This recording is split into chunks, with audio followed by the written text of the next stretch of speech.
21 असे अन्न घटक आहे की ज्याच्यापासून आपल्याला खूप जास्त प्रमाणात प्रोटीन मिळतात. पहिला घटक आहे बटाटा. एका बटाट्यापासून आपल्याला 4.3 ग्रॅम प्रोटीन मिळतात. दुसरा अन्न घटक आहे अंडे.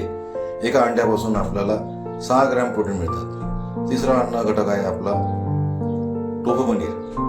100 ग्रॅम टोफू पनीर पासून आपल्याला 8 ग्रॅम प्रोटीन मिळतात. चौथा अन्न घटक आहे आपला पीनट बटर. 2 चम्मच पीनट बटर घेतले त्याच्यापासून 8 ग्रॅम प्रोटीन मिळतात. पाचवा घटक आहे आपला मिल्क. 1 कप दुधापासून आपल्याला 8 ग्रॅम प्रोटीन मिळतात. सहावा घटक आहे आपला ग्रीक योगर्ट्स, दही. 100 ग्रॅम दह्यापासून 10 ग्रॅम प्रोटीन मिळतात. सातवा घटक आहे आपला ओट्स. 100 ग्रॅम ओट्स पासून आपल्याला 18 ग्रॅम प्रोटीन मिळतात. आठवा घटक आहे पनीर. 100 ग्रॅम पनीर पासून आपल्याला 18 ग्रॅम प्रोटीन मिळतात. नववा घटक आहे आपला काजू. 100 ग्रॅम काजू पासून आपल्याला 18 ग्रॅम प्रोटीन मिळतात. 10वा घटक आहे चिकपीस म्हणजे पांढरे चणे. पांढऱ्या चण्यापासून आपल्याला 19 ग्रॅम प्रोटीन मिळतात. 11वा घटक आहे काळे चणे. 100 ग्रॅम काळ्या चण्यापासून आपल्याला 20 ग्रॅम प्रोटीन मिळतात. 12वा घटक आहे आल्मंड्स.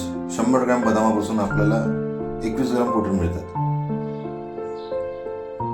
13वा घटक आहे फिश. साल्मन फिश पासून म्हणजे 100 ग्रॅम साल्मन फिश पासून 22 ग्रॅम प्रोटीन मिळतात.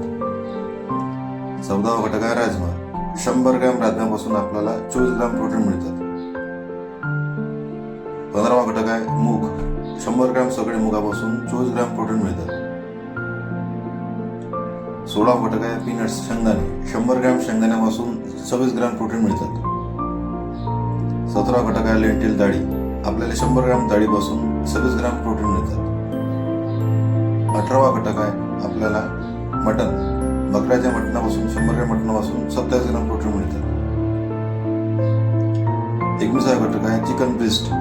100 ग्रॅम चिकन ब्रेस्ट पासून 31 ग्रॅम प्रोटीन मिळतात. 20वा घटक आहे सोयाबीन, सगळे सोयाबीन. 100 ग्रॅम सोयाबीन पासून 36 ग्रॅम प्रोटीन मिळतात. 21वा घटक आहे soya chunks. 100 gram soya chunks पासून 22 ग्रॅम प्रोटीन मिळतात. अशा पद्धतीने 21 पदार्थापासून आपल्याला खूप प्रमाणात प्रोटीन मिळतात. धन्यवाद.